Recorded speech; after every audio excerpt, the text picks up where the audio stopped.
नमस्कार दोस्तों, स्वागत है आप सभी का। होम साइंस के प्रश्नों को यहाँ पर डिस्कस करेंगे। तो आप कोई भी प्रतियोगी परीक्षा दे रहे हैं और आपके सिलेबस में अगर होम साइंस विषय को शामिल किया गया है तो ये सभी प्रश्न आपके लिए इम्पॉर्टेंट है गए हैं। और UP, TGT, PGT, LT, GIC, UGC, net, JRF, कोई भी आप परीक्षा अगर आप देने वाले हैं और होम साइंस विषय से, तो आपके लिए क्लास इम्पॉर्टेंट है। वीडियो में लास्ट तक बने रहिएगा। टोटल यहाँ पर 20 प्रश्नों को डिस्कस करेंगे। तो आप कमेंट करके ज़रूर बताइएगा कि आपके कितने प्रश्न यहाँ पर सही हो रहे हैं, और वीडियो पसंद आए तो लाइक शेयर। तो यहाँ पर देखेंगे पहला जो आपका प्रश्न है, गर्भकालीन अवस्था होती है, कब से कब तक की अवस्था को गर्भकालीन अवस्था कहते हैं। तो यहाँ पर राइट आंसर आपको बताना है क्या होगा। गर्भधारण से 2 सप्ताह, गर्भधारण से 8 सप्ताह, गर्भधारण से जन्म तक, या फिर जन्म से 14 सप्ताह तक। तो यहाँ पर गर्भकालीन जो अवस्था होती है वो होती है गर्भधारण से जन्म तक। ये जो अवस्था होती है इसको गर्भकालीन अवस्था के नाम से जानते हैं। और गर्भकालीन अवस्था को 3 भागों में बांटा गया है। इसके 3 भाग हैं। जो पहली अवस्था होती है उसको कहते हैं बीजावस्था, सेकंड भ्रूणावस्था, और लास्ट गर्भावस्था।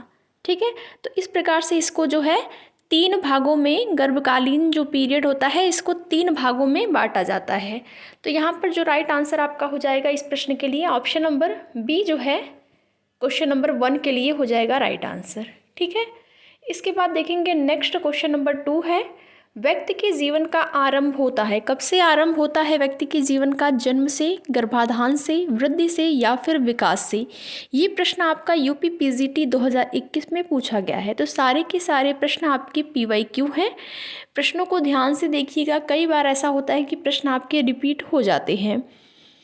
तो व्यक्ति के जो जीवन का आरंभ होता है वो गर्भाधान से ही जो है प्रारंभ हो जाता है। ठीक है, ऐसा नहीं है कि जन्म से प्रारंभ होता है, गर्भाधान से ही जीवन का प्रारंभ जो है वो हो जाता है। तो यहाँ पर जो राइट आंसर हो जाएगा वो हो जाएगा आपका ऑप्शन नंबर बी। ठीक, इसके बाद देखेंगे नेक्स्ट क्वेश्चन नंबर 3 है जो कि आपके सामने क्या है प्रश्न। यहाँ पर देखेंगे गर्भावस्था के दौरान कौन सा हार्मोन जीआईटी के आमाशय की पेशियों की कार्यशीलता को कम करता है। आपको यहाँ पर बताना है कौन सा हार्मोन है जो कि जीआईटी के आमाशय की पेशियों की कार्यशीलता को कम करता है। प्रश्न आपका यूपी एलटी में पूछा गया है, 2018 एलटी में पूछा गया प्रश्न है। तो यहाँ पर जो राइट आंसर हो जाएगा वो हो जाएगा एस्ट्रोजन। क्या हो जाएगा? एस्ट्रोजन जो है राइट आंसर हो जाएगा। तो एस्ट्रोजन हार्मोन जो होता है महिलाओं में पाया जाने वाला हार्मोन, और ये हार्मोन जो है गर्भावस्था में विशेषकर प्रसव के दौरान जो है ये हार्मोन सहायक होता है माता को जो भी दर्द तकलीफ़ होती है उसको सहन करने में इसका जो है योगदान होता है। तो यहाँ पर जो राइट आंसर हो जाएगा वो हो जाएगा एस्ट्रोजन। इसके बाद देखेंगे नेक्स्ट क्वेश्चन नंबर आपका 4 है।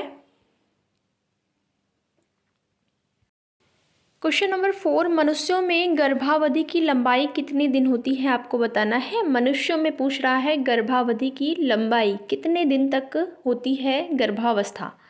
180 दिन, 200 दिन, 280 दिन, या फिर 300 दिन। और ये प्रश्न आपका यूपी असिस्टेंट प्रोफेसर 2019 में और इसके साथ ही साथ यूपी एलटी 2018 में पूछा गया है। तो यहाँ पर जो आपका राइट आंसर हो जाएगा वो हो जाएगा ऑप्शन नंबर सी, 280 दिन होता है मनुष्यों में गर्भावधि का जो समय होता है, टाइम पीरियड, वो 280 दिन होता है। ठीक है, 9 महीने इसको कहेंगे। अगर मंथ में पूछेगा तो 9 महीने आप कह सकते हैं, दिन में पूछेगा तो 280 दिन। ठीक है, उसके बाद मैंने आप लोगों को बताया गर्भावस्था की 3 अवस्थाएं हैं। एक होता है आपका जो कि बीजावस्था, या इसी को बीजावस्था को ही डिम्बावस्था भी कहते हैं। ठीक है, बीजावस्था को ही हम डिम्बावस्था भी कहते हैं।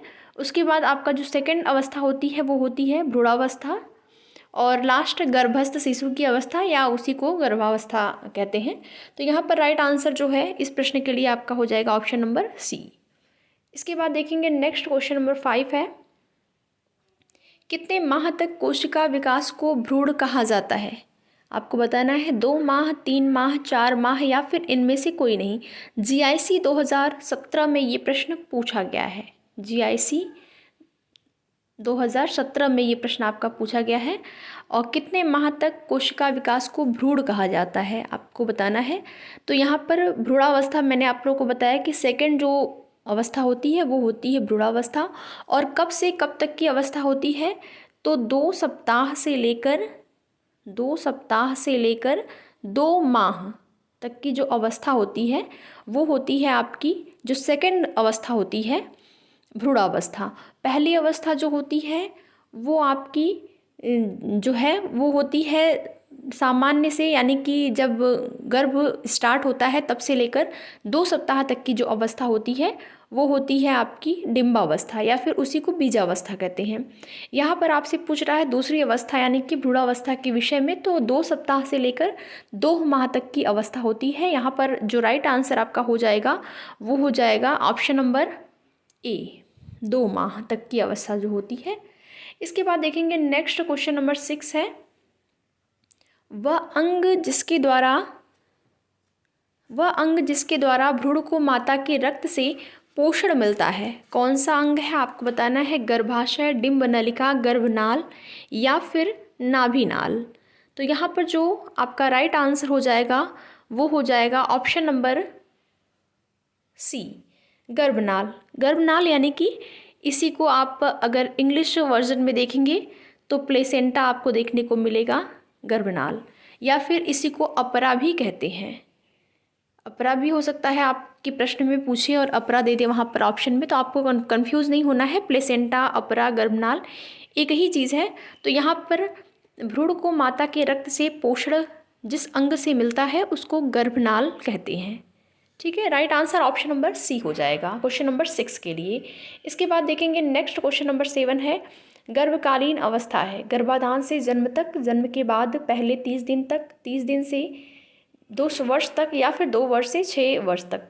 तो सामान्य सा प्रश्न है, गर्भाधान से लेकर जन्म तक की जो अवस्था होती है उसको गर्भकालीन अवस्था कहते हैं। ठीक है, क्वेश्चन नंबर 7 के लिए right answer option number A हो जाएगा। इसके बाद देखेंगे क्वेश्चन नंबर आपका 8 है, मासिक चक्र का समय कहलाता है। मासिक चक्र का आपसे समय पूछ रहा है यहाँ पर कि समय क्या कहलाता है। तो यहाँ पर देखेंगे ऑप्शन नंबर ए है यौन, ऑप्शन बी है रजोनिवृत्ति, ऑप्शन सी है रजोदर्शन, ऑप्शन डी है मासिक स्राव।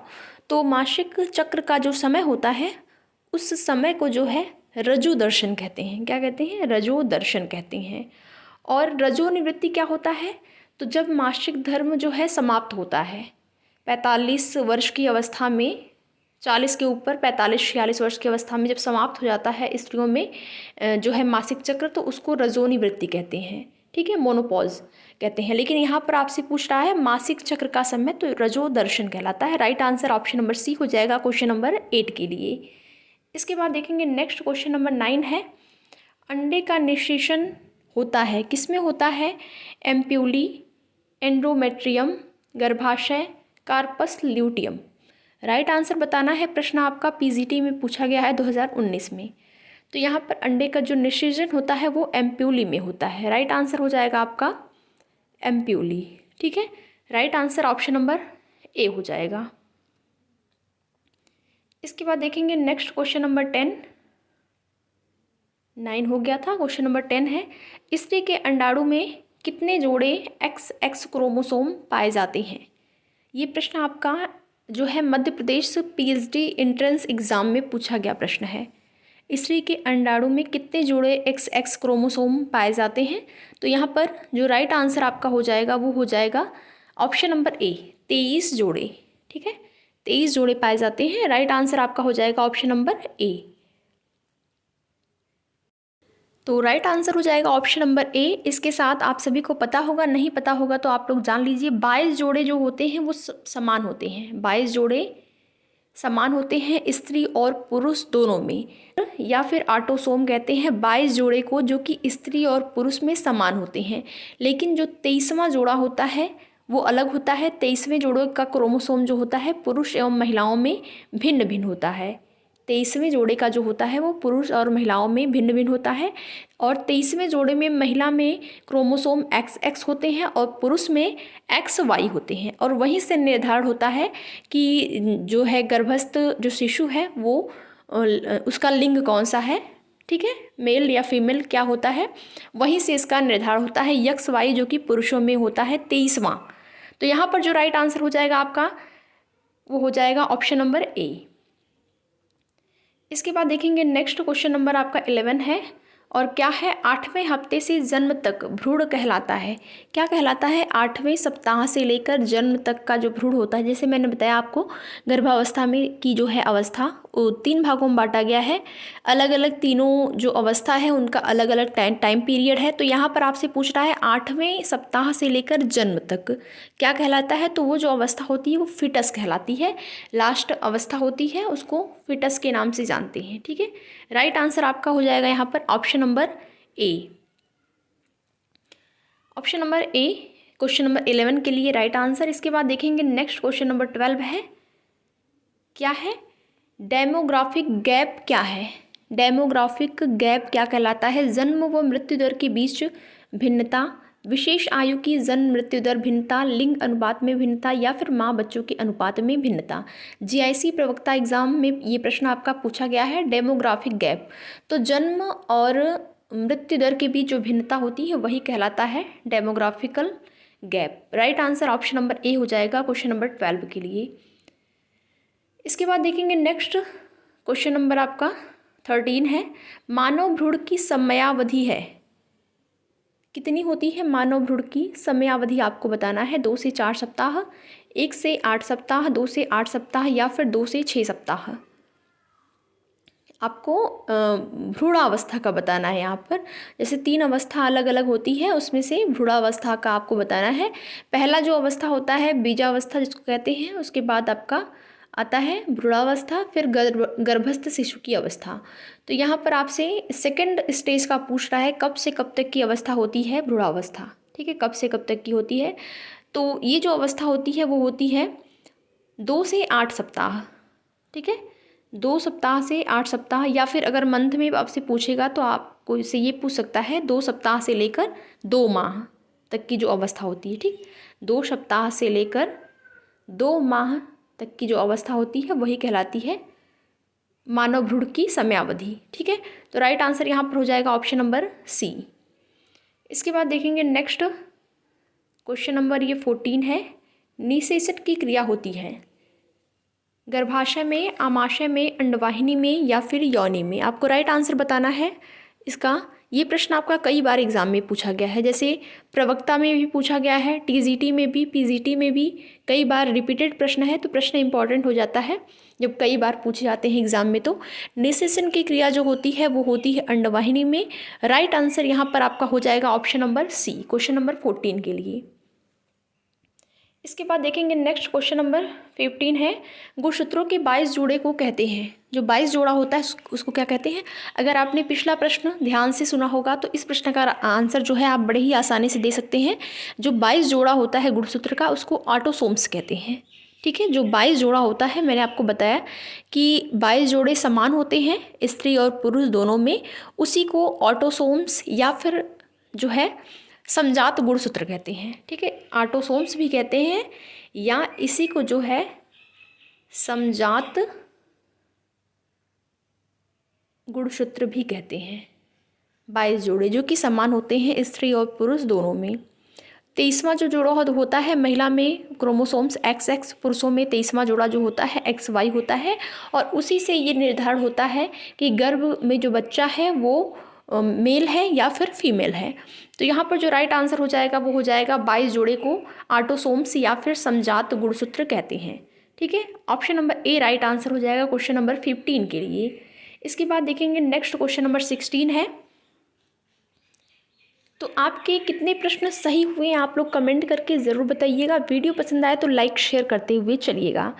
देखेंगे यहाँ पर 16वां प्रश्न आपका है, गर्भनाल के द्वारा गर्भ जिस अंग से जुड़ा रहता है वह जाना जाता है किस नाम से जाना जाता है। जरायु उसको कहते हैं, या फिर एपिथीलियम के नाम से, या फिर शैलजा के नाम से, या फिर संयोजी ऊतकों के नाम से। गर्भ जिस अंग से जुड़ा रहता है गर्भनाल के द्वारा वह जाना जाता है, तो वह जाना जाता है प्लेसेंटा के नाम से। इसी को देखिए जरायु, कई नामों से ये आपको शब्द जो है कई नाम से संबोधित किया जाता है। जैसे इसी को जो है प्लेसेंटा, इंग्लिश वर्जन में आप जाएंगे तो वहाँ पर आपको केवल एक ही मिलेगा, प्लेसेंटा। हिंदी में अगर आएंगे तो वहाँ पर जरायु, अपरा, ऐसे कई नाम आपको मिल सकते हैं। तो यहाँ पर जो राइट आंसर हो जाएगा क्वेश्चन नंबर 16 के लिए हो जाएगा ऑप्शन नंबर ए। ठीक है, तो वीडियो पसंद आए तो लाइक शेयर करते हुए चलिएगा। इसके बाद देखेंगे नेक्स्ट क्वेश्चन। क्वेश्चन नंबर है आपका 17। क्या है? निम्न में से कौन मासिक धर्म का नियंत्रण करता है? आपको बताना है मासिक धर्म का नियंत्रण कौन करता है। Insulin hormone, thyroxine hormone, progesterone या फिर एस्ट्रोजन। तो क्वेश्चन नंबर 17 का राइट आंसर आपको बताना है। प्रश्न पीजीटी में पूछा गया है, 2009 में पीजीटी में पूछा गया है। मासिक धर्म का नियंत्रण करने वाला हार्मोन जो होता है वो कौन सा हार्मोन होता है? तो ये होता है estrogen hormone. Option number D right answer हो जाएगा। एस्ट्रोजन हार्मोन जो होता है मुख्य रूप से महिलाओं की प्रजनन और यौन विकास के लिए जिम्मेदार होता है और इसे सेक्स हार्मोन के नाम से भी जानते हैं। ठीक है, महिला सेक्स हार्मोन के नाम से जानते हैं और ये यौन विकास के लिए और प्रजनन के लिए जो है सहायक होता है और प्रसव में भी सहयोग करता है, प्रसव के दौरान भी सहयोग करता है। तो यहाँ पर राइट आंसर जो हो जाएगा वो हो जाएगा आपका ऑप्शन नंबर डी। ठीक है, इसके बाद देखेंगे नेक्स्ट क्वेश्चन नंबर आपका है 18। क्या है? गर्भाधान से 2 सप्ताह की अवस्था को क्या कहते हैं?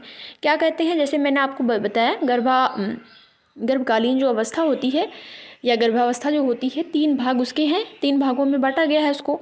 तो यहाँ पर आपसे पूछ रहा है कि गर्भधान से लेकर 2 सप्ताह तक की जो अवस्था है उसको किस नाम से जानते हैं?